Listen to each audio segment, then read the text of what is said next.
Christmas dinner last night turned into the most humiliating moment of my 32-year life. Today, I'm sitting in my apartment wondering if my entire family has been living in an alternate reality where lying to me for 14 years is somehow acceptable. My name is David, and up until 24 hours ago, I thought I knew my family. Dad remarried when I was 17 to Linda, a woman who never particularly liked me but tolerated my existence for Dad's sake. They've been married 15 years now, and while Linda and I never developed a close relationship, I've always tried to be respectful during family gatherings. I have two younger half-siblings through Linda, Emma, who's 12, and Jake, who's 10. We get along well enough, though there's obviously an age gap that keeps us from being super close. Still, I've always considered myself a good big brother, showing up for birthdays, helping with homework when I visit, being present in their lives. Or so I thought. Last night's Christmas dinner started normally. The usual cast of characters: Dad, Linda, Emma, Jake, my Aunt Carol and Uncle Mike, my cousins Tom and Lisa. We were halfway through dessert when Linda, who'd been drinking more wine than usual, made an offhand comment that stopped my heart. "David, you really should meet your sister Mia soon. She's getting so big, and she looks more like you every year." The table went silent. I looked around, confused. "What sister? You mean Emma?" Linda's face went white as she realized what she'd said. Dad dropped his fork with a clatter that sounded like a gunshot in the sudden quiet. "Linda," Dad said in a warning tone I'd never heard before. "Oh my God," Linda whispered, her hand flying to her mouth. "David doesn't know about Mia." The room erupted. Emma and Jake suddenly found their plates fascinating. Aunt Carol looked like she wanted to disappear. My cousin Tom actually got up and left the table, claiming he needed air. "Know about who?"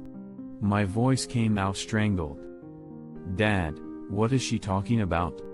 Dad ran his hands through his hair, a gesture I recognized from my childhood whenever he was in serious trouble with Mom. "David, this isn't how I wanted you to find out." "Find out what?" "You have another sister. Mia. She's 14. The words hit me like a physical blow. "I have a what?" Linda started crying. I thought he knew. I've been careful for years not to mention her, but I thought by now. It's been 14 years, Robert. Dad's full name is Robert David Patterson. He named me after himself. We'd always joked that I was his mini-me, his firstborn, his pride and joy. The idea that he had another child, a daughter who was 14 years old, was incomprehensible. Where? How? I couldn't form complete sentences. Dad sighed heavily. "After your mother and I divorced, before I married Linda, I had a relationship with a woman named Maria. It didn't work out, but she got pregnant. Mia is my daughter.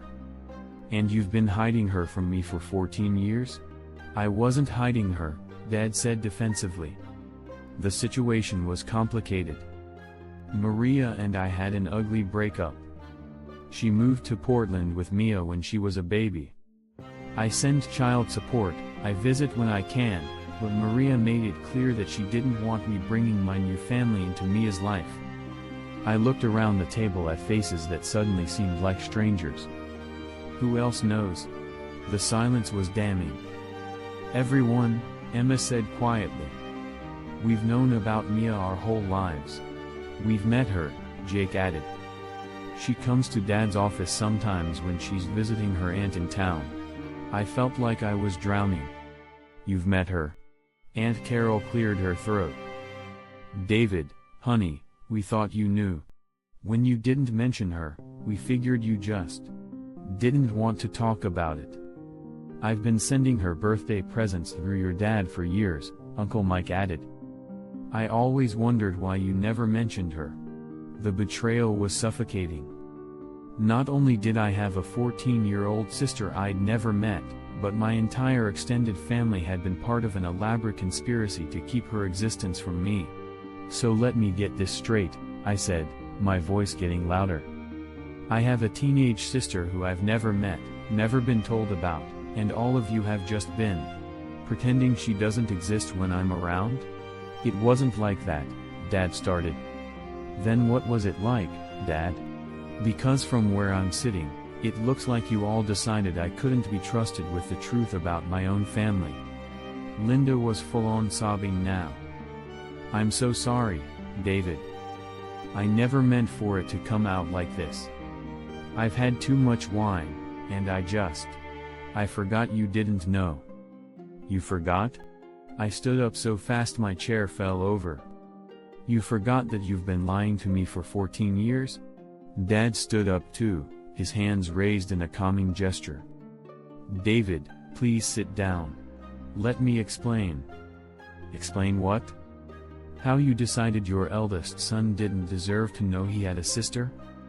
How you let me believe for 14 years that Emma and Jake were my only siblings?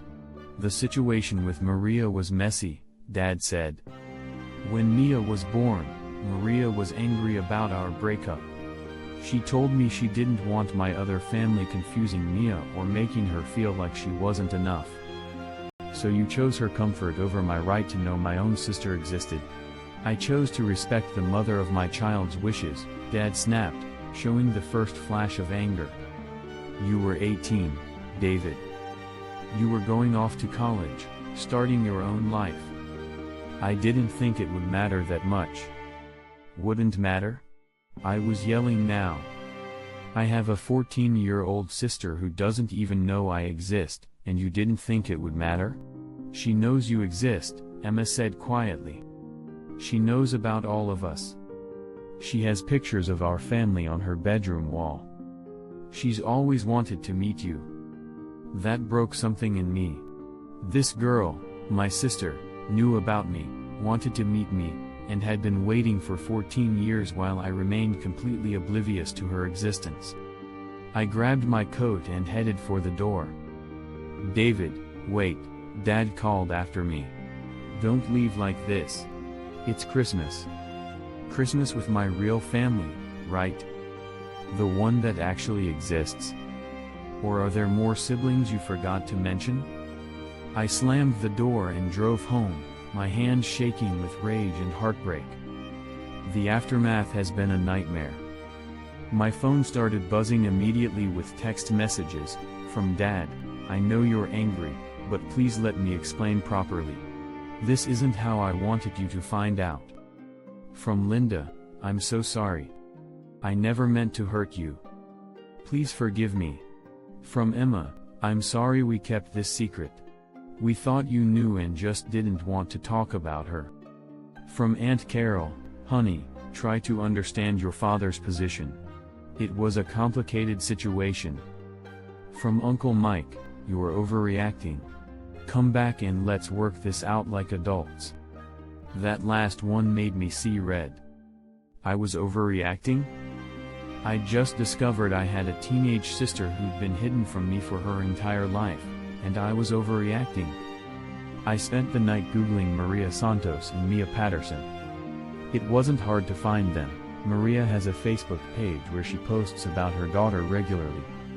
And there she was, Mia Patterson, 14 years old, honor roll student, plays soccer, loves art. She looks exactly like I did at that age. Same dark hair, same stubborn chin, same smile. In several photos, she's wearing a t-shirt from my college, which means someone told her where I went to school. The most heartbreaking discovery was Mia's Instagram account. She doesn't post much, but there's one photo from last month that destroyed me, a drawing she'd made of a family tree. At the top were Mom and Dad. Below them were 5 branches, me, David, Linda, Emma, and Jake. She'd drawn all of us as stick figures holding hands. In her version of our family, I was right there next to her, part of the circle. But in reality, I was a stranger who didn't even know she existed. This morning, I did something that probably wasn't smart. I called Maria. Hello? Hi, is this Maria Santos? This is David Patterson. I think you know my father, Robert. There was a long pause. Oh my God. David. Mia's brother David. Yeah. I just found out about Mia last night. You just found out? Maria's voice was sharp with disbelief. Robert told me you knew about her but weren't interested in having a relationship. Another lie. Another layer of betrayal. I had no idea she existed until my stepmother accidentally mentioned her at Christmas dinner. I've spent the last 14 years not knowing I have a sister. Maria was quiet for a long time. That son of a bitch, she said finally. He told me you were angry about him having a child with me, that you didn't want anything to do with her. That's not true. I would have loved to know her. I would have been the best big brother she could ask for. She's been asking about you for years, Maria said, her voice breaking. She has photos of you on her wall. She writes you letters that I never send because I thought you didn't want to hear from her. The conversation lasted 2 hours. Maria told me everything, how Dad had painted me as the bitter eldest son who resented his father's new relationships, how she'd spent 14 years protecting Mia from what she thought was my rejection, how Mia had begged to meet me countless times only to be told I wasn't ready. She's going to be so angry when she finds out the truth, Maria said. She's been blaming herself for years, thinking she wasn't good enough for her big brother to love. Can I meet her? Can I talk to her? She's at her friend's house right now, but...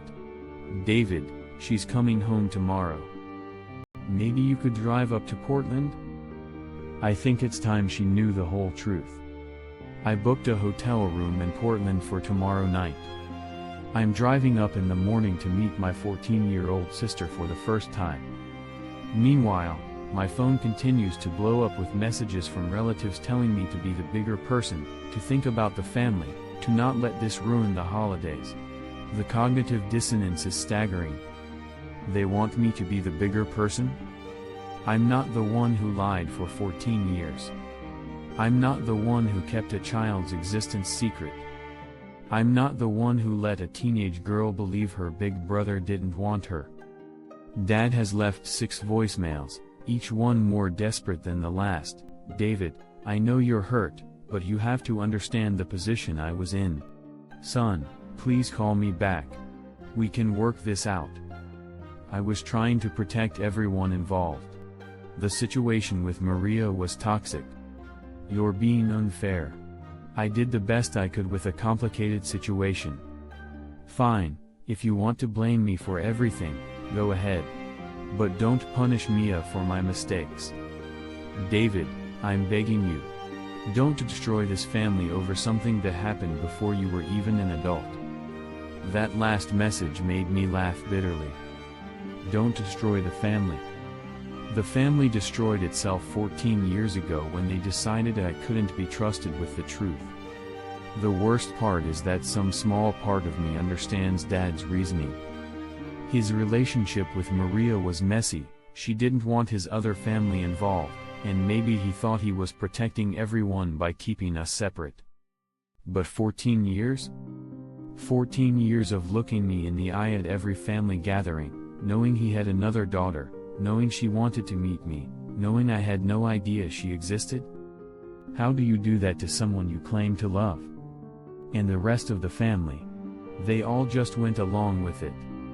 Aunt Carol, who I've always been close to, who I trusted with everything, she spent 14 years helping maintain this lie. Uncle Mike, who taught me to drive and came to my college graduation, acted like I was crazy for being upset about discovering I have a secret sister. Emma and Jake, my half-siblings who I thought I had a good relationship with, they've known about Mia their entire lives. They've met her, played with her, been her siblings while I remained completely unaware of her existence. The betrayal goes so deep I don't know if it can ever be repaired. Tomorrow, I'm going to meet Mia. I'm going to look my 14-year-old sister in the eye and try to explain why her big brother has been absent from her life for 14 years through no fault of his own. I'm going to try to build a relationship with a teenager who probably thinks I'm a terrible person. Maria is going to tell Mia the truth about Dad's lies. She's going to learn that the father she loves has been manipulating everyone around him for years. She's going to discover that the big brother she's been dreaming about meeting actually wanted to know her all along. I don't know how this ends. I don't know if Dad and I can ever repair our relationship after this level of betrayal. I don't know if the family can survive the truth coming out. But I know one thing for certain: Mia deserves to know her big brother, and I deserve to know my sister. Whatever else happens, I'm going to make sure she never feels unwanted or rejected again. The relatives can keep their messages about being the bigger person. The bigger person would have told the truth 14 years ago. The bigger person wouldn't have let a child believe her brother didn't love her. The bigger person wouldn't have built an entire family's foundation on lies and manipulation. I'm not interested in being the bigger person anymore. I'm interested in being a good brother to the sister I never knew I had. But I'm curious about your perspective. If your family had hidden the existence of a sibling from you for over a decade, how would you react? Do parents have the right to make these kinds of decisions about their adult children's relationships? And when everyone around you is telling you that your completely justified anger is overreacting, how do you know if you're being reasonable or if they're all just protecting their own guilt? What would you do if you discovered your entire family had been lying to you about something this fundamental for 14 years?